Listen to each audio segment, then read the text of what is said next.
Bonjour les amis et bienvenue dans cette vidéo, la vidéo sur les crypto-monnaies que je vous ai tant promise. Alors déjà, je voudrais notifier que c'est une nouvelle chaîne, donc je t'invite à t'abonner, à activer la cloche de notification pour ne rien rater et puis ce serait un plaisir aussi que tu partages la vidéo autour de toi. Comme ça, la chaîne va avoir beaucoup plus de visibilité donc, et nous motiver à faire davantage de vidéos.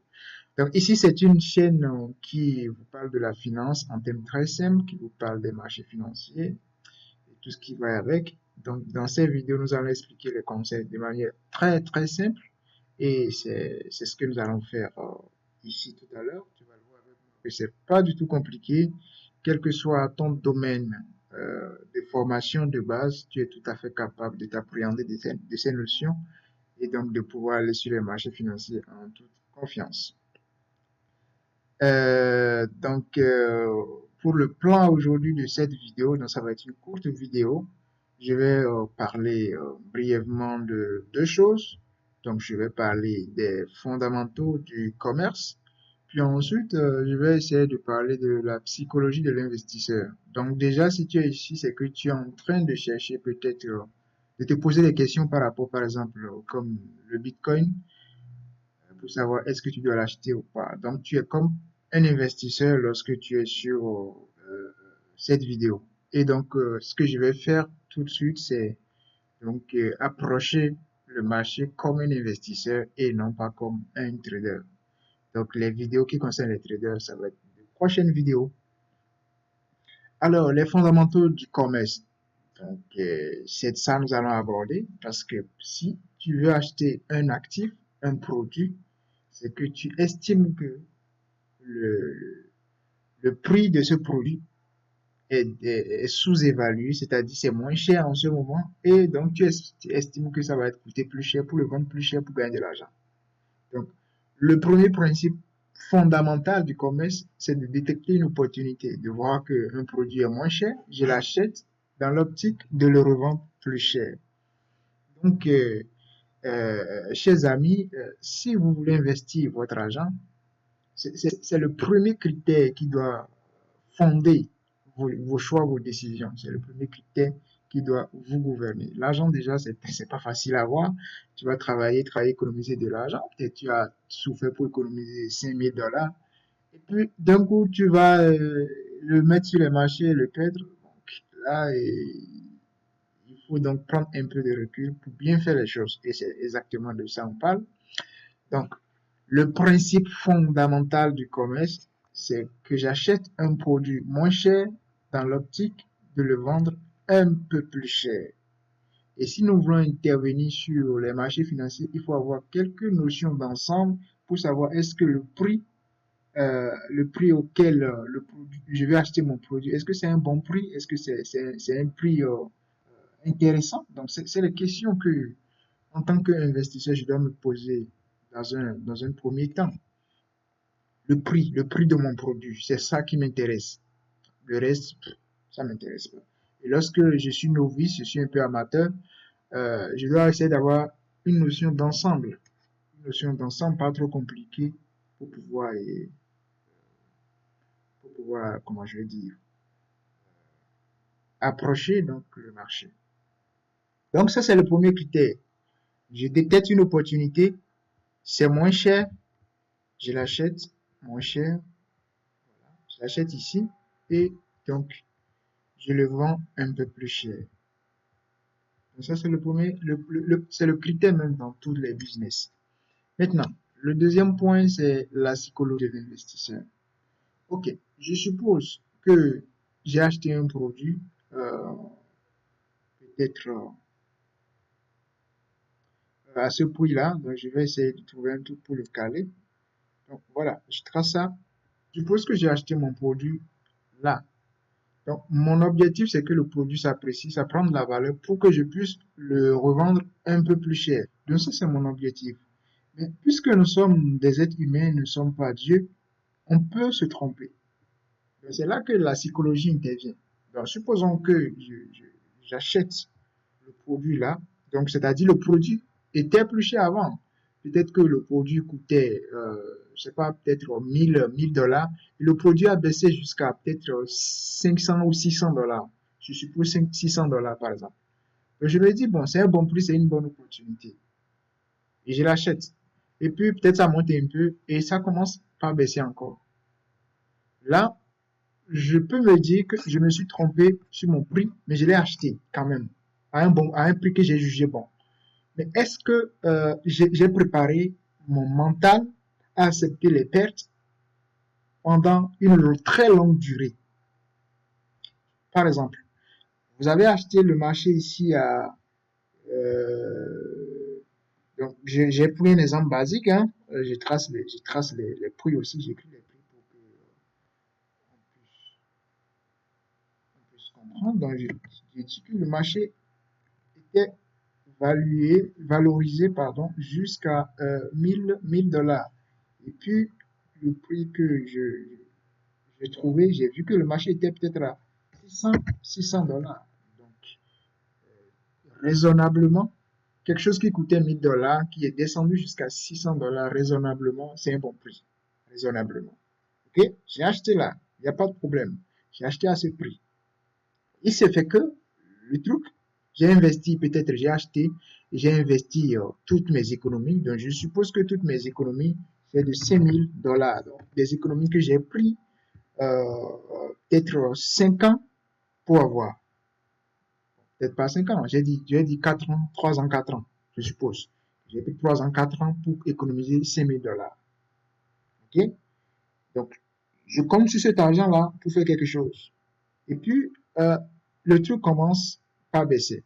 Donc, j'ai investi 5000 dollars ici.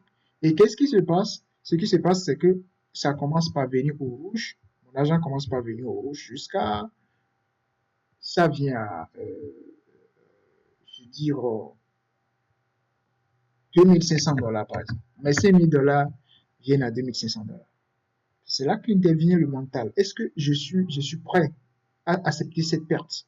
Est-ce que je crois toujours au scénario? Est-ce que mon mental est toujours là pour pouvoir tenir la position? Et je suppose même que l'événement là, vous avez acheté peut-être en 2000, aujourd'hui on est en 2024, donc je suppose que vous avez acheté le truc en 2024. Et puis, c'est en 2000, je vais dire 4 ans après. Donc, disons 2028. Je suis toujours en paix pendant 4 ans. Et là, combien de personnes sont prêtes à tenir leur position pendant 4 ans? La plupart des gens vont dire, bon, écoute, moi je sors de cette affaire, je coupe mon truc, je paie mes 2500 dollars, puis je me casse avec les 2500 dollars qui restent. Donc là, vous avez perdu votre argent. Et puis, c'est quand vous avez fini maintenant de vous casser avec vos pertes, que le marché maintenant prend l'envol et vous dites, merde, qu'est-ce que j'ai fait?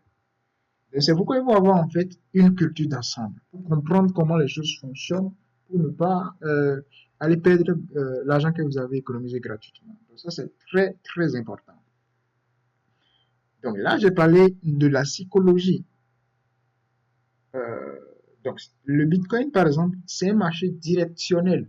De plus en plus d'institutionnels sont derrière ce marché. Donc, ce qui est prometteur en quelque sorte sur le long terme.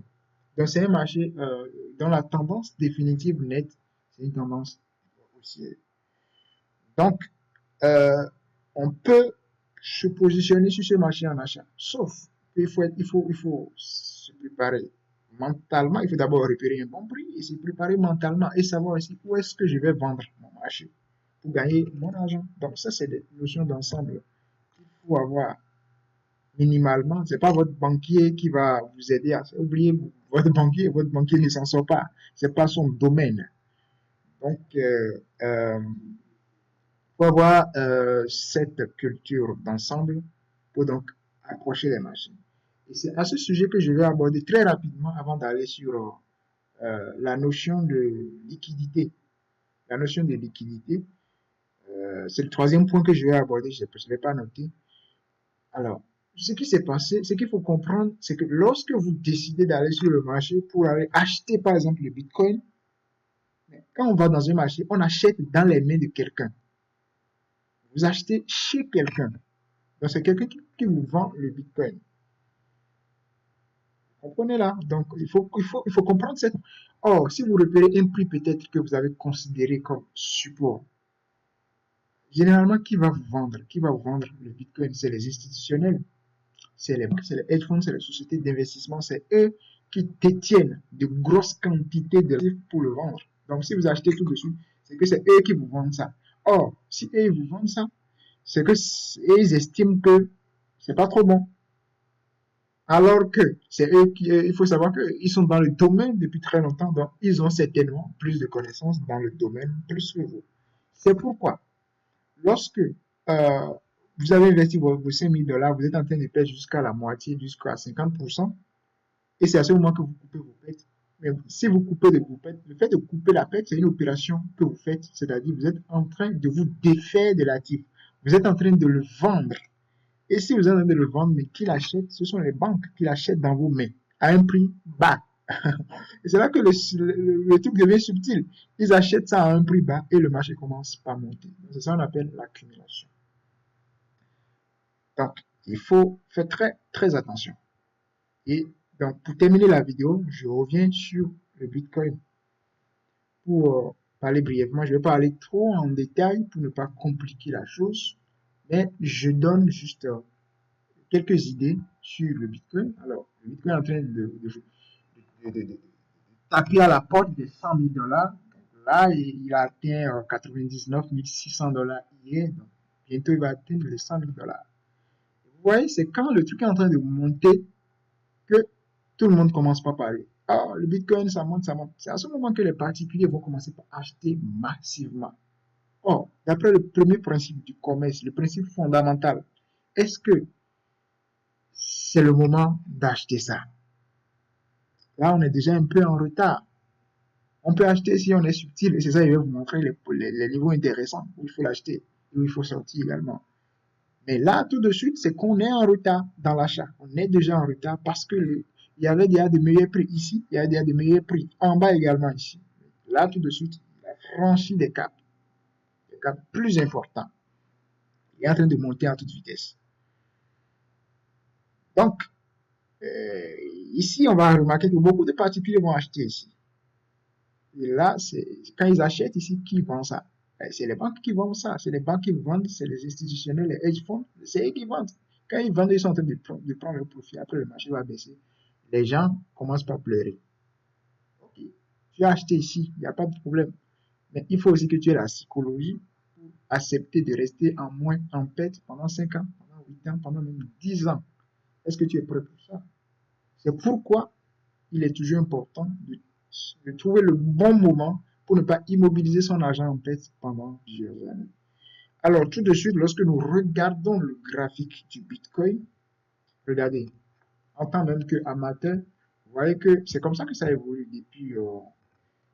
Ici, j'ai pris les niveaux depuis 2017. Vous voyez le canal dans lequel il évolue. Donc, lorsque quelqu'un même ne connaît rien dans le domaine, il se dit que, ah, là où le prix est là, il est en train d'aller sur les sommets. Je préfère attendre un peu. Ouais.